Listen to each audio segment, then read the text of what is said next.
Eurostar. From the UK to the continent, this extraordinary rail link has been revolutionizing European transport for the last 30 years. Nearly 10 million passengers use the service every year, taking advantage of an iconic feat of engineering that opened in 1994, the Channel Tunnel. It was an historic moment, not just for the rail industry, but also the travel industry as a whole. It was a first, a 50-kilometer rail tunnel crossing a sea, 75 meters below the surface. With a train every 4 minutes, Eurostar is now the busiest railway in the world. Departing on time for a Eurostar is more crucial than for most other trains. From London to Amsterdam, Paris, Brussels and Cologne, Eurostar is Europe's leading rail network. But running smoothly through 5 countries demands meticulous planning and coordination. 9059, all radio users, doors closing, 9059. How do you make all the cogs and wheels of an international railway work in unison? How do you guarantee the smooth operation of a link as critical as the Channel Tunnel? How do you orchestrate one of the world's most complex rail systems on a day-to-day basis? Onboard staff, engineers, technicians, we head behind the scenes to meet the experts who keep this crucial lifeline running. Europe's premier rail network, the Eurostar.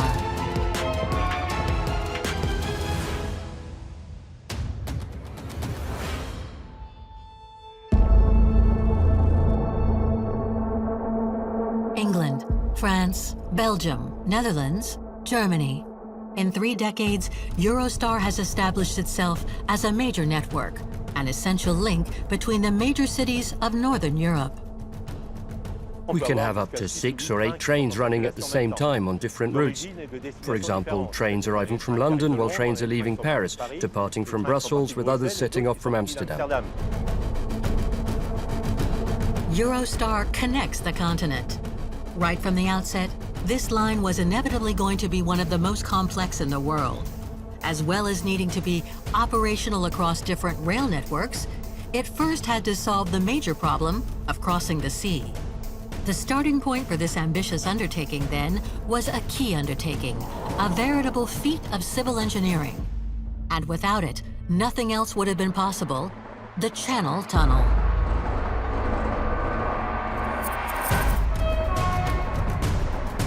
A visionary idea that had been around for decades, centuries even, was finally given the green light in 1986. And in 1987, the work finally began.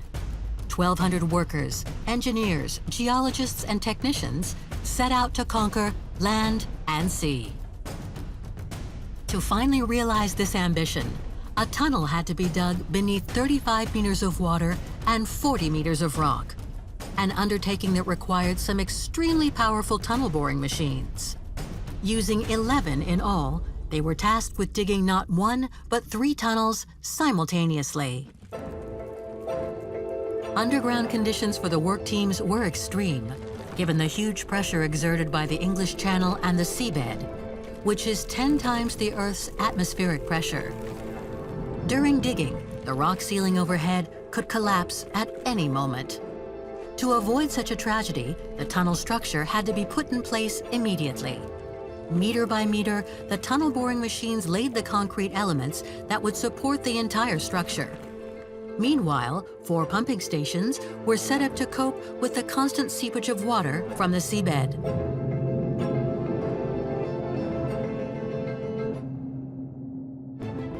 After only 6 years of digging, the work was completed on May 6, 1994. 10 million tons of material excavated, 1 million tons of concrete laid. A total of 50.5 kilometers, 38 of them beneath the English Channel. To this day, it remains the world's largest underwater tunnel. The design of the Channel Tunnel is just extraordinary. It's so sturdy in terms of the safety coefficients. The more you look at it, the more it seems indestructible.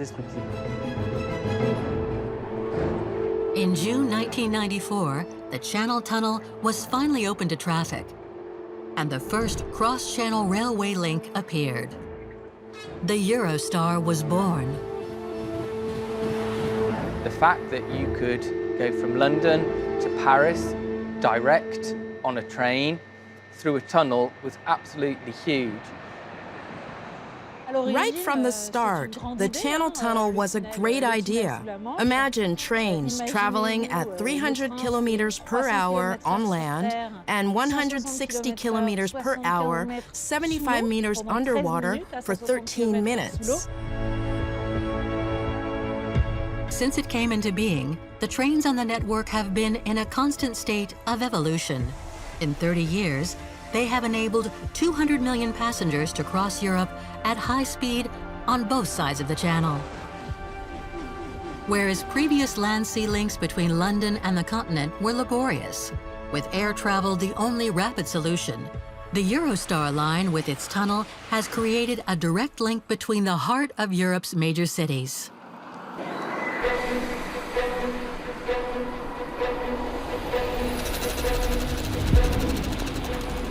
In England, the day begins at London St Pancras Station. In London, 1.5 hours before departure, train 9022 is all set, standing ready for service under the magnificent glass roof of this historic station. Here, an entire floor has been dedicated to the Continental Link. Good afternoon. We are very pleased to inform you train 9132. On site, the local teams ensure that everything is perfect for train 9022. Excellent news. Thank you very much. Thank you. Bye-bye.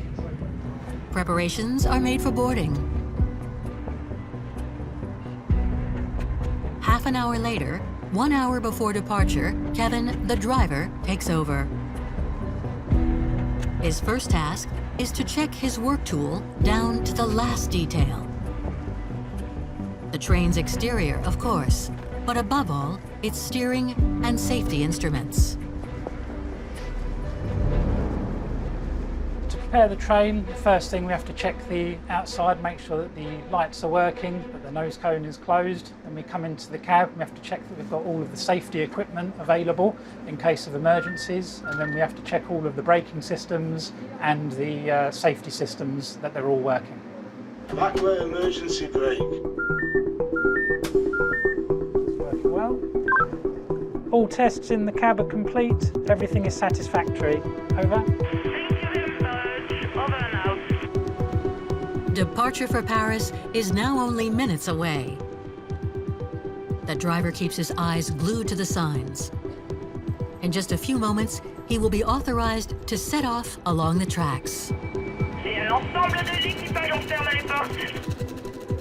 Green. People are down. At 12:04, Kevin sets Eurostar 9022 in motion.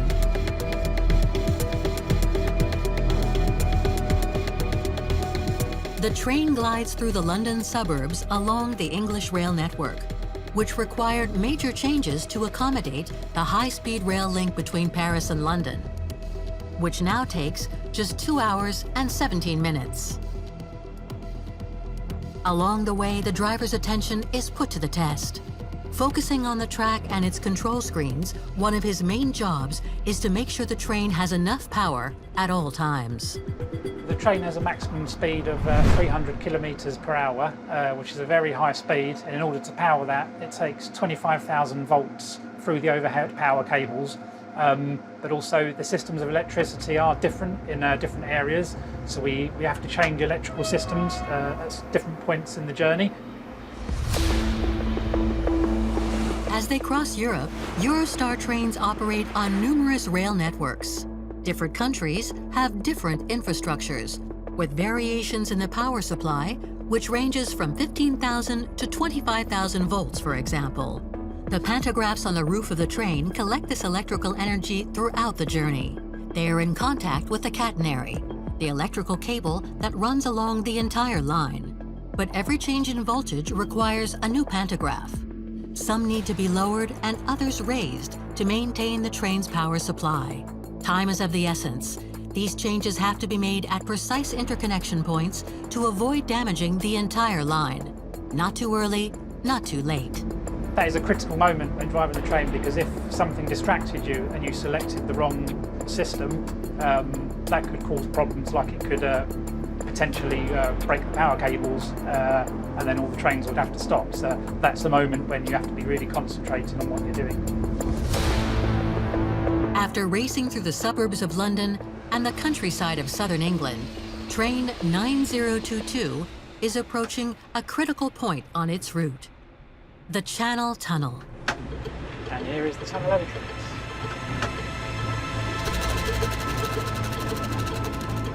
We are exactly on time at the tunnel entrance, to the second. The Eurostar leaves the British rail network and enters the tunnel. Once inside, it is entirely dependent on the tunnel's power supply, as Eurotunnel has its own independent electrical network. Power management is one of the greatest challenges facing underground infrastructure, and one that carries a huge responsibility. The Eurotunnel must be able to provide a seamless power supply to the hundreds of trains that pass through it every day. At maximum capacity, as many as 16 trains can be running simultaneously 75 meters below sea level. A power failure would spell disaster. To that end, there are two sets of catenaries supplying the 25,000 volts needed for traction to enable maintenance at any time, and they can be powered from either the French or the English side. Voltage is also monitored throughout the tunnel and can be rebalanced in real time to ensure that there is sufficient power for the trains running underground. Our primary objective, one we've done a lot of work on in recent years, is to provide these trains with a power supply of such quality that they will experience a virtually zero failure rate when crossing the Channel Tunnel. It's a huge challenge, and to meet it, the Channel Tunnel boasts a wide array of equipment that is as powerful as it is complex. High-tech devices capable of compensating for voltage variations in real time, and robust power supply systems able to withstand the highest energy levels. Of all the installations, the most critical are without question the substations responsible for collecting electricity directly from the national grids. Standing at the tunnel entrance, the French substation is the main source of power for the entire structure. The whole Eurotunnel grid starts here. This substation is the base for the catenary network powering the trains. It's vital. Without it, we're limited as to how many trains we can run.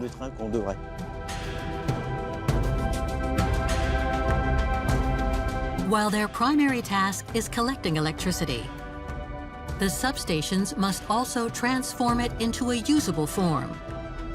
From 225,000 to 25,000 volts, and inject it into the structure's circuits. Switching to local, To ensure the reliability of the installation, the whole system is checked regularly, in its entirety. And it's a delicate operation. Leaving ARS and CN concordance. The power has to be cut on the French side, while the English station takes over. The Eurotunnel is the perfect embodiment of cooperation between the UK and the continent. Everyone is in sync to maintain continuity of service inside the tunnel. On site, the teams disconnect and physically neutralize the installations. Tens of thousands of volts race overhead. Once grounded, they can continue their inspection and see if anything needs attention. The slightest defect on a mechanism, the slightest trace of corrosion, the tiniest alteration to a cable, nothing is left to chance. We're here every week on Thursday mornings. There's a complete check of the network and substation. We carry out maintenance operations in this substation all the year round. This vigilance is crucial to ensure a smooth journey for trains traveling under the channel. But it's especially important as the station supplies all the tunnel's electrical installations, as well as the catenaries.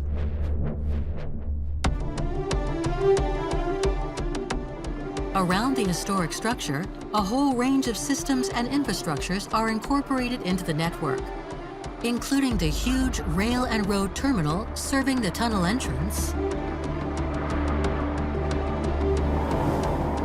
the traffic control center with its countless sensors,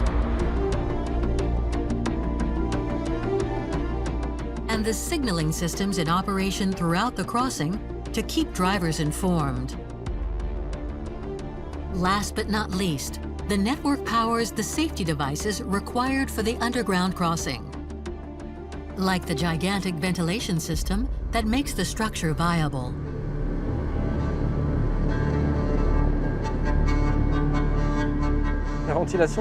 Ventilation is what makes it possible to breathe in the Channel Tunnel. By definition, a 50-kilometer tunnel is an inert zone. So if you don't ventilate it, you can't stay alive in the tunnel.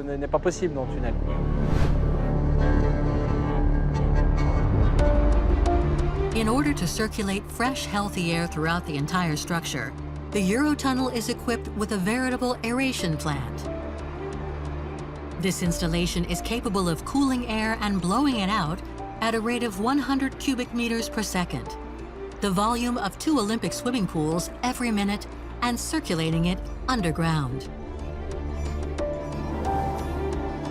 This constantly renewed air supply is particularly important in one of the key sections of the structure, the service tunnel, accessed by crews on a daily basis.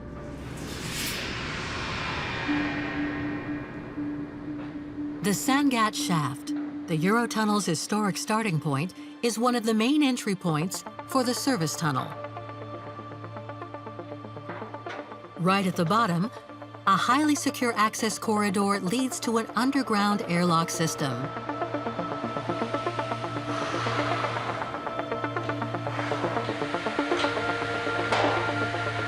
Injected air is maintained at a slightly higher pressure. This is an important feature, as we will see. Once through the airlock, maintenance teams finally enter the service tunnel.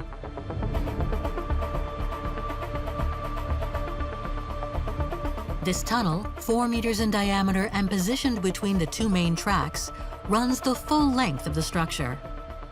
It is dotted with equipment rooms, piping, and communication systems, as well as connecting areas providing access to the rail tunnels. Most importantly, thanks to this corridor, maintenance and safety teams can intervene rapidly at any point within the structure.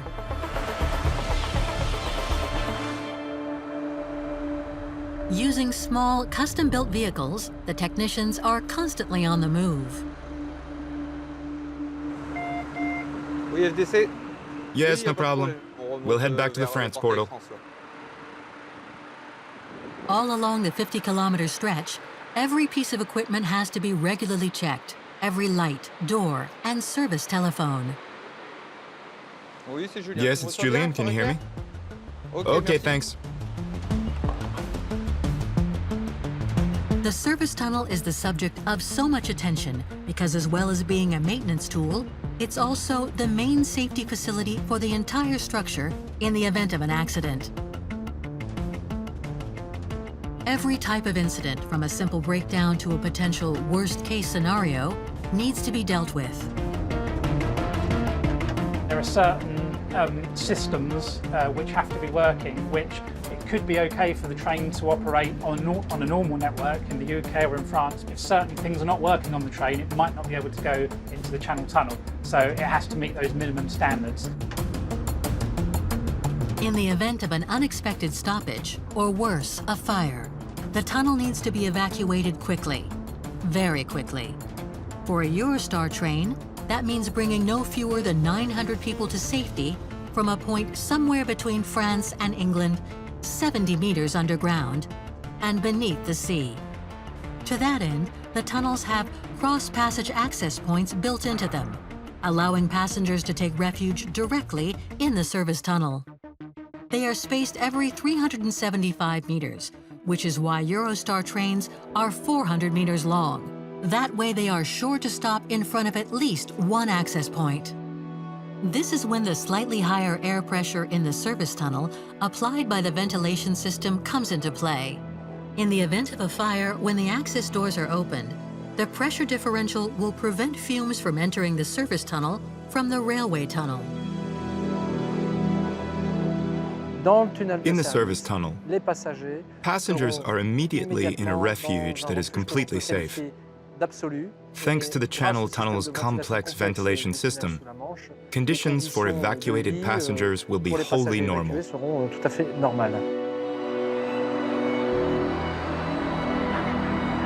At the same time, the ventilation plant on the surface has the capacity to increase its blowing power threefold, up to almost 300 cubic meters per second, should it need to purge fumes generated by an incident in the railway tunnel. Safety systems, power supply management, constant maintenance operations, and rail traffic organization. These challenges are met on a daily basis and allow the Channel Tunnel to handle a world record 400 trains a day. We're now approaching the exit of the tunnel, about to enter into France. As Eurostar 9022 emerges on the French side, it is preparing for a return to its cruising speed across the continental countryside. The driver accelerates, gradually increasing his speed from the 160 kilometers an hour limit allowed in the tunnel to the 300 kilometers an hour his locomotive is capable of. However, it is not about accelerating hard to hit maximum speed as soon as possible. Train drivers need to be constantly aware of the constraints around them, such as visibility issues, track conditions, potential dangers, or unseen events in the vicinity. And this is part of the line where we can do our top speed of 300. Safety is the most important part of driving the train. We need to be able to stop the train quickly and safely in case of any emergency. The driver, then, is responsible for this fine-tuned speed management, an undertaking determined by complex lane markings, read and interpreted by the train itself. It's one of the special features of Eurostars.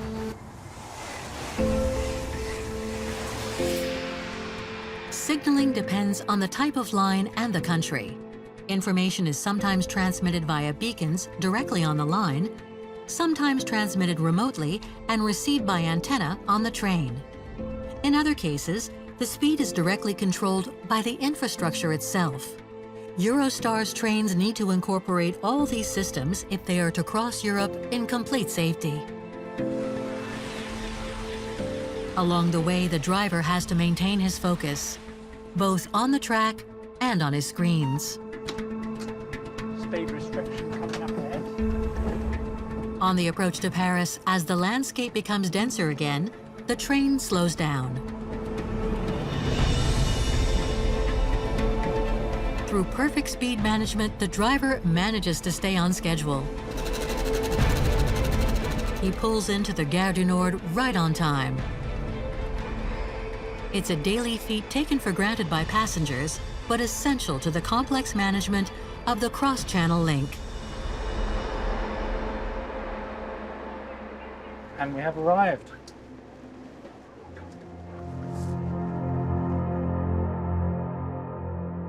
Since its launch in 1994, the Eurostar service has become a fixture in the heart of Europe's major capitals: London, Brussels, Amsterdam. Cities whose historic infrastructures have had to adapt to the arrival of this new type of line. An international train crossing Europe all the way to the UK. All this while making sure that the countries concerned can control and manage the new border crossings.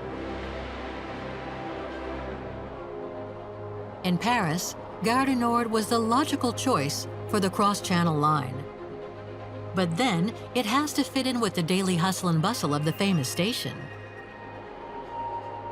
The first Gare du Nord was built in 1846, and back then, stations were just landing stages, so there weren't many services. Since 1846, the Gare du Nord has continued to adapt to changing traffic flows and needs. In 1864, the station was rebuilt, and since then it has been enlarged and redeveloped.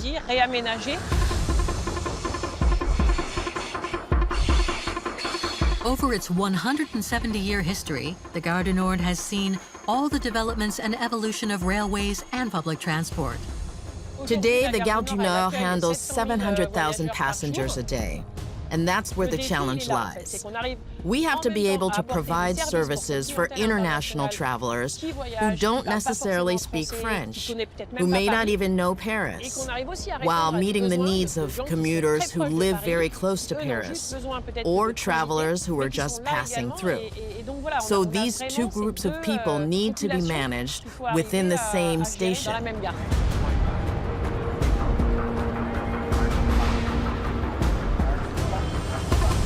From its original 2 single tracks, the building has expanded to include 15 platforms, serving a network with increasingly complex switches. But this is just the tip of the iceberg. The station extends underground on 3 levels. The first 2 service platforms, handling passenger flow and directing them to the 3rd underground level, where 3 RER lines and 2 metro lines can be accessed, with a dozen additional tracks plunging to a depth of 30 meters. Today, it is the busiest station in Europe. The challenge was to integrate Eurostar into this incredibly complex mix, with all the rigmarole of managing international connections.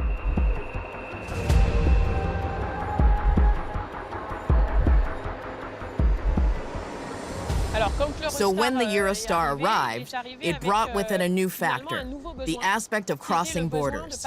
In a virtual sense, passengers actually enter the UK at the Gare du Nord, or at least find themselves in a zone somewhere between France and England. And that's what inspired the current layout. The idea was to introduce a kind of sterilization, to create a hermetically sealed box for people and goods.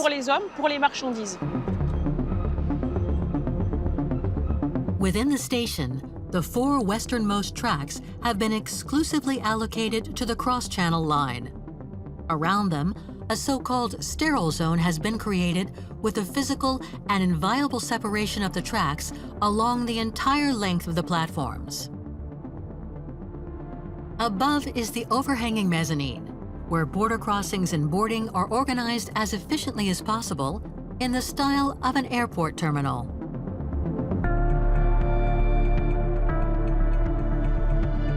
The issue of Eurostar stations is absolutely fundamental.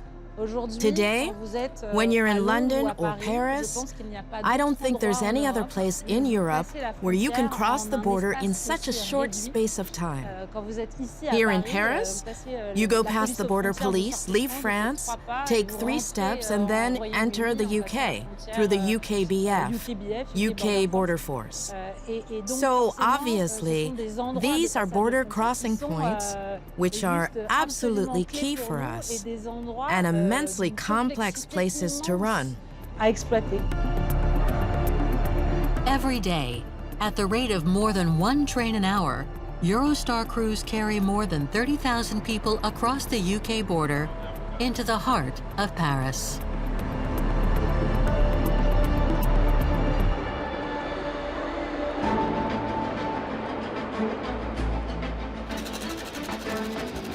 Paris, Gare du Nord Station, 5 o'clock p.m. Eurostar train 9022 from London is arriving. The passengers have disembarked, and the train, now renamed 9047, must begin preparations for a new journey in the opposite direction. For the teams on site, the countdown has begun. They have 1 hour to organize the next departure. Coach 10, there is a ramp with a companion, and coach 14 is a wheelchair assistance, just so you're all aware. cleaning the train, loading meals, welcoming passengers. As train manager, Blake is the link between the passengers and the entire Eurostar team. We good? All good? Yeah? Good, yeah? Yeah, everything okay with the train? All good. Well, actually, we have an issue. He's in charge of making everyone feel welcome and comfortable, but like the driver, he is above all responsible for the train's safety and reliability throughout the journey.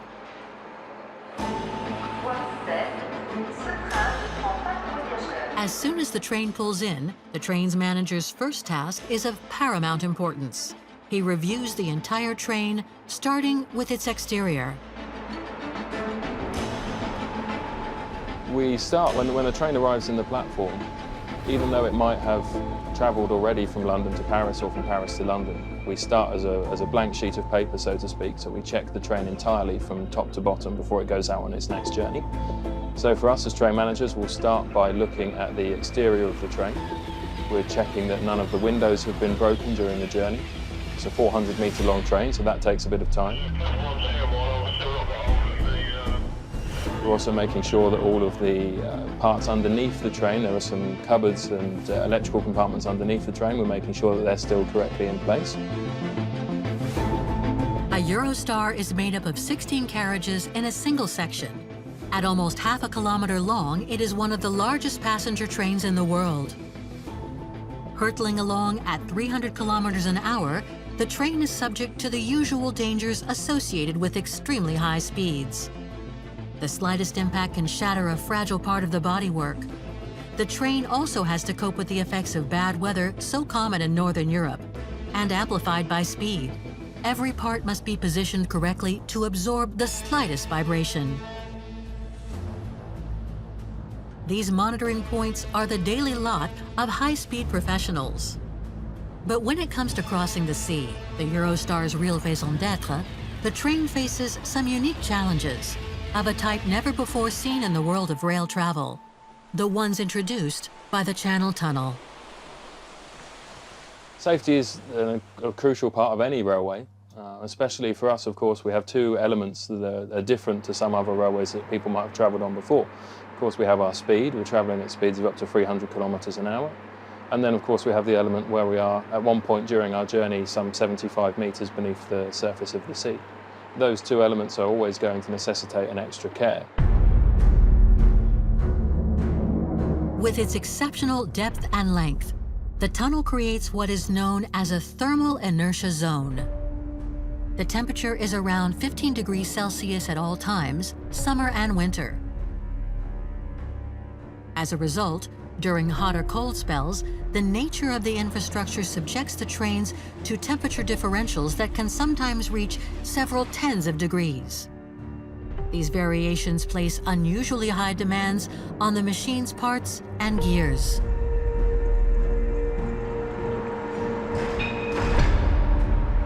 While the crews are busy checking the train down to the last detail, departure time is approaching. In 20 minutes, passengers will be rushing to the platforms. And 46 minutes from now, train 9047 will be heading for the UK capital. There's not a moment to lose, especially as the train manager's attention must now turn to a key element, the powertrain. If you were running just in the normal countryside in France, in the UK, Belgium, in the Netherlands, that you had a reduced amount of power available to you would be an inconvenience. It would slow you down, it would have an impact on the timetable, but it wouldn't necessarily be a safety issue. As soon as you're putting a train with potentially up to 900 people in a tunnel underneath the sea, it becomes a very different situation. Whenever one of the Eurostar's 32 engines fails, the crew must ensure that the malfunction is isolated. Because if more than half the engines become affected during a journey, then taking the train into the tunnel and risking a breakdown in the middle of the English Channel is out of the question. We have to be sure that our train is going to be capable of completing the journey through the tunnel. And that might mean that even in the case of something else happening, let's say in the worst case a fire or an incident with the train, that the train is still capable of removing itself from the tunnel. Such thoroughness along with the need to plan for the worst-case scenario, is a legacy of the unique nature of the line and its central infrastructure. The safety of all passengers is at stake. This requirement even extends to equipment inside the train. So for the safety on the inside of the train, we need to check that the alarm systems are working, the red handles that everyone's used to seeing on trains, we need to make sure they're functioning correctly.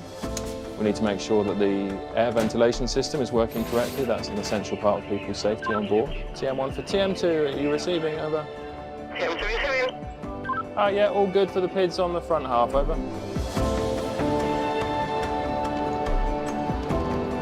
Everything is in order. In just a few minutes, no fewer than 900 people will be boarding a train ready for departure, while passengers are already checking in for the following train. Okay everyone, TM1 speaking, just to advise you, boarding starting shortly, boarding starting shortly. We've been practicing for nearly 30 years now how to do it, and with experience we've learned how you can load up to 900 people on a train and do it quickly but safely. Everything that we do in terms of boarding is timed down to the minute. For example, I'm required to start the boarding some 26 minutes prior to departure time, not 25, not 30, 26, because we've worked out that's how long it takes. And we know that after about 22 minutes we should have everybody on board. That gives us enough time to deal with any minor issues as well.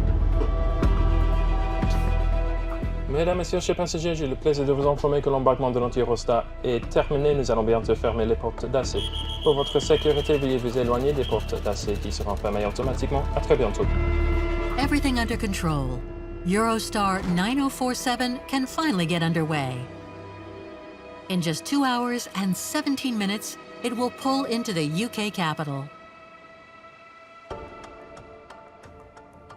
Gradually, the train accelerates and leaves the Paris region. At kilometer 67, it reaches cruising speed, approaching 300 kilometers per hour. Once on its way, departure schedules and timetables must be meticulously adhered to. A train is never alone on its line. On the contrary, it shares it with numerous other connections running along the same rails, only a few minutes apart. A lot of people, I think, understand with aircraft that aircraft fly to a slot, that they have a departure slot from the airport and they have an arrival slot to respect at the destination. So it's quite similar with railways. The timetables are all written, the trains should fall into their specific part of the timetable. If we don't fall into that specific part of the timetable, we can end up behind a slower train, or we can end up behind a train that's stopping in a station that we don't stop at, and that can cause us delays going forward. For the Eurostar, keeping to schedule is all the more crucial as it leaves Paris on the busiest high-speed line in Europe, the LGV Nord.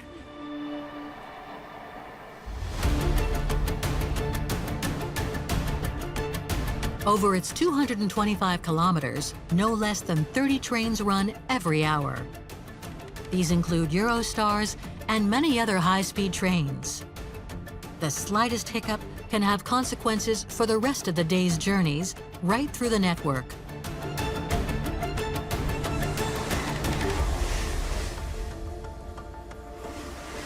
This record-breaking ridership calls for a great deal of fine-tuning and, most importantly, the ability to adapt in real time and on a Europe-wide scale.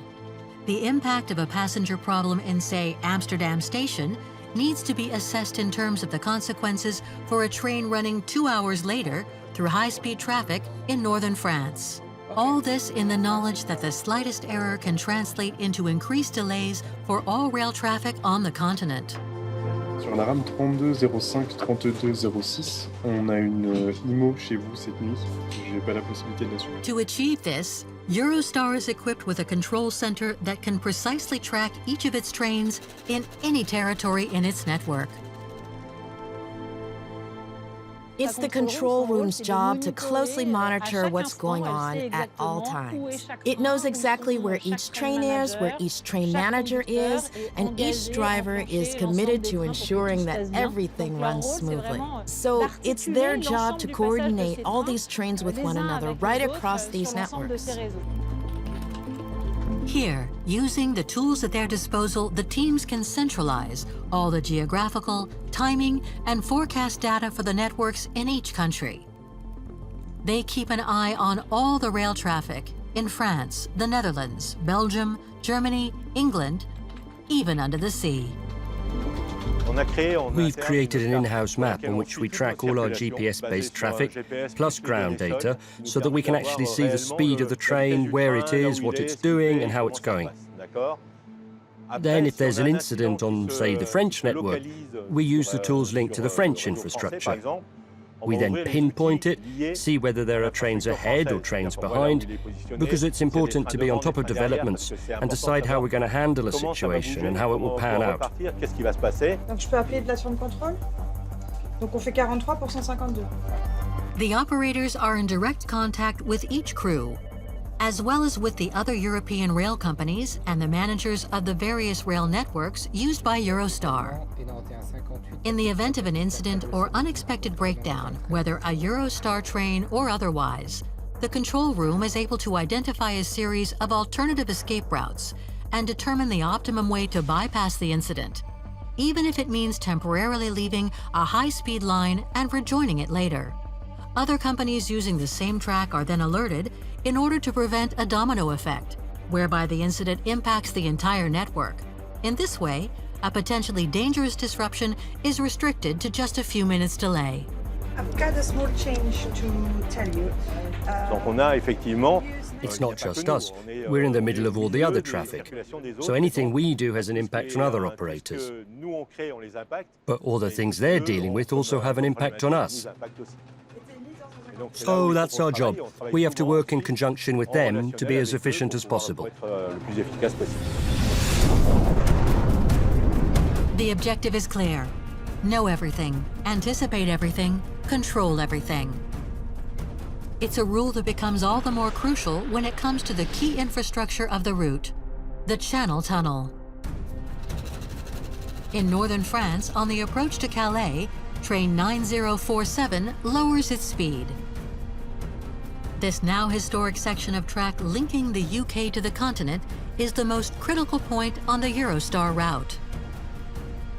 This piece of infrastructure is at the very heart of all the timetabling and dictates the scheduling of departures from stations right across Europe. The 50.5-kilometer structure running deep beneath the English Channel is actually made up of 3 tunnels, a service gallery, and 2 railway tracks, one for each direction of traffic. This configuration allows almost 50 Eurostars to run through it daily, as long as a strict schedule is adhered to. Each train has to commit to a given speed for a very precise length of time. The tunnel gives us a timetable. Then we have to get to the tunnel, which is the bottleneck. Whatever else you do, you have no choice. You can't get to England without going through the tunnel, and it's one way up and one way down. We really have to fit in with their rhythm and do it their way to get it right and be efficient. So a lot of work is done upstream to keep things moving.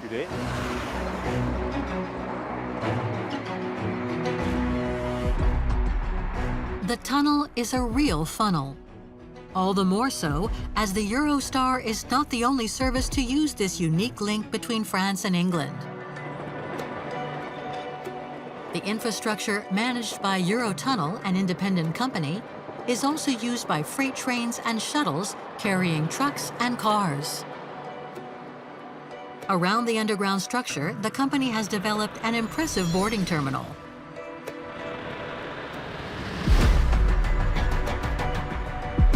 Every day, more than 4,000 trucks and 6,000 private vehicles pass through the tunnel.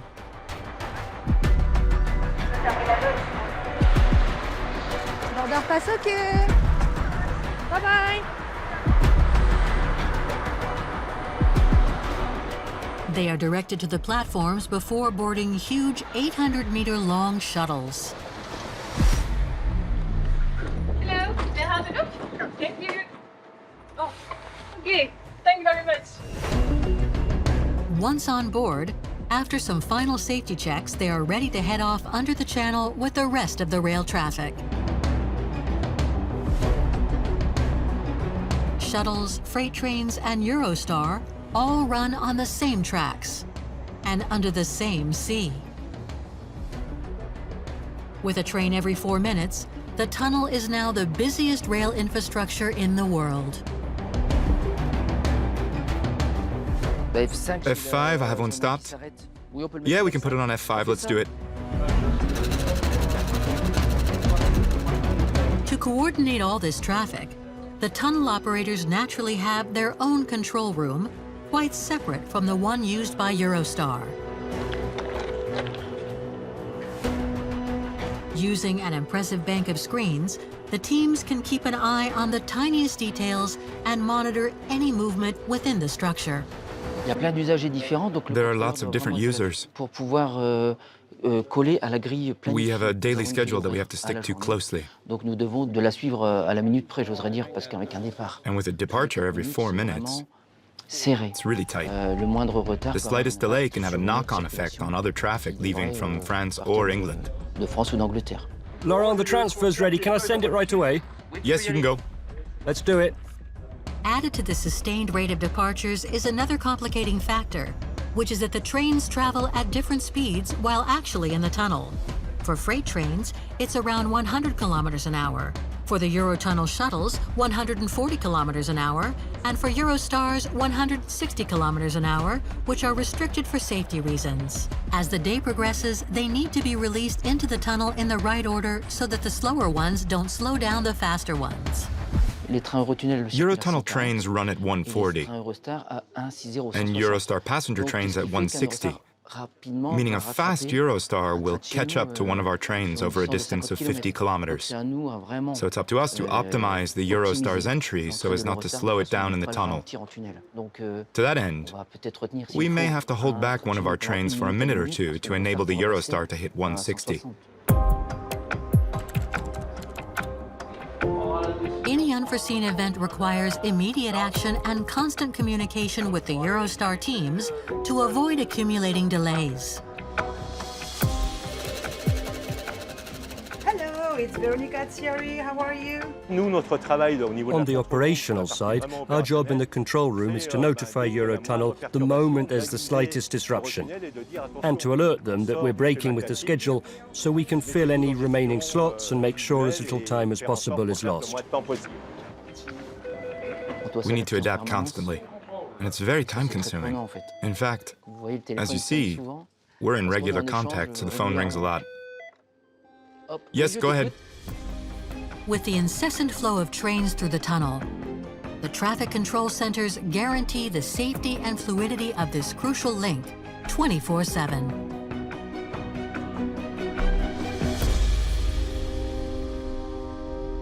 After its journey beneath the sea, train 9047 finally lands on British soil. Just a few dozen minutes later, it pulls into the heart of London at St. Pancras Station, the terminus. Here, on the platforms of London Station, the passengers alight and the train empties. Blake, the train manager, brings up the rear before calling it a day. We take great pride in our trains as train managers. We consider them like our homes, really, and when we have people on board, it's like they're coming to visit us at home. So you look after them. You look after them from the point they arrive until the point they leave. After a smooth ride, timed to the minute, the hustle and bustle subsides.